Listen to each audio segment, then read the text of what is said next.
পাকিস্তানকে জব্দ করতে আফগানিস্তান এবার ভারতের পথ অনুসরণ করতে শুরু করল। ভারত যেমন সিন্ধু নদীর জল বন্ধ করে ভারতের কৃষিকাজে ব্যবহার করা হবে, একইভাবে এবার আফগানিস্তান তাদের দেশের ওপর দিয়ে বয়ে চলা নদীগুলির জল তারা বাদ দিয়ে কৃষিকাজে ব্যবহার করবে। পাকিস্তানকে আর জল দেবে না আফগানিস্তান। এতে ক্ষেপে গিয়েছে পাকিস্তানের ওপর দিয়ে বয়ে চলা বেশিরভাগ নদী ভারত ও আফগানিস্তান থেকে গিয়েছে পাকিস্তানে। ভারত তো পেহেলগাম জঙ্গি হামলার পর সিন্ধু জলসন্ধি চুক্তি ভেঙে দিয়েছে। পাকিস্তানকে গ্রীষ্মের সময় আর জল দেবে না। সেই জল ভারতের পাঞ্জাবে চাষের জন্য সেচ কার্যে ব্যবহার করা হবে।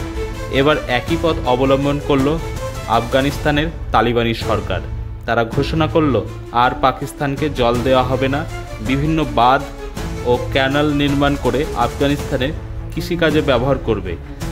আফগানিস্তান থেকে অনেকগুলি নদী হিন্দুকুশ পর্বত থেকে উৎপন্ন হয়ে পাকিস্তান দিয়ে গিয়ে আরব সাগরে মিশেছে ও বেশ কিছু নদী সিন্ধু নদীতে মিশেছে। এই নদীগুলির মধ্যে অন্যতম হল কাবুল নদী, কুনার নদী, কুরাম নদী, গোমাল নদী।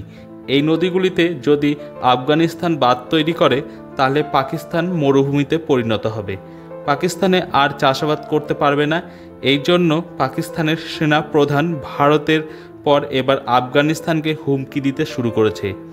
আসিম মুনির এদিন বলেন যে আফগানিস্তানকে পাকিস্তান খাদ্য থেকে শুরু করে অস্ত্র পর্যন্ত দিয়ে সাহায্য করেছে, এখন এই আফগানিস্তান ভারতের কোলে গিয়ে বসেছে। এর জন্য উপযুক্ত শিক্ষা দেওয়া হবে আফগানিস্তানকে। তবে তালিবান আসিফ মুনিরের এই হুমকিকে পাত্তা দিতে নারাজ। এ বিষয়ে আরও খবর জানতে কলকাতা সমাচার চ্যানেলটি লাইক করুন, সাবস্ক্রাইব করুন ও বেল আইকনটি প্রেস করুন। ধন্যবাদ।